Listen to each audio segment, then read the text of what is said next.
तुमच्या विरोधात जे आहेत म्हणजे त्यांनी असं आवाहन केलंय की मी फतवा काढतो की महायुतीच्या उमेदवाराला जो आहे तो मतदान करा, कसं बघताय? राजसाहेबांनी कुठं म्हणले इंजनला मत द्या किंवा कमळाला मत द्या, कुठं म्हणले? महायुतीचे उमेदवार कमळाला मत द्या म्हणलेत. महायुतीचे उमेदवार किती आहेत देशामध्ये आहेत, तर ते कुठं म्हणले कमळ चिन्हावर बटन दाबा?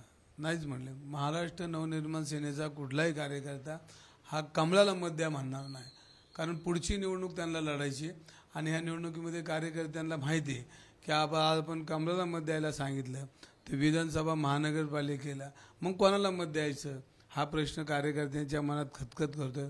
आणि माझं परिवार तिकडं बऱ्यापैकी अजून आहे आणि त्या परिवाराला हे माहिती आहे की आज कमळाला मत दिलं तर उद्या आपल्याला हे साधं एक महानगरपालिकेचं तिकीटसुद्धा मनसेला देणार नाहीत, अशी परिस्थिती त्यांनी केलेली.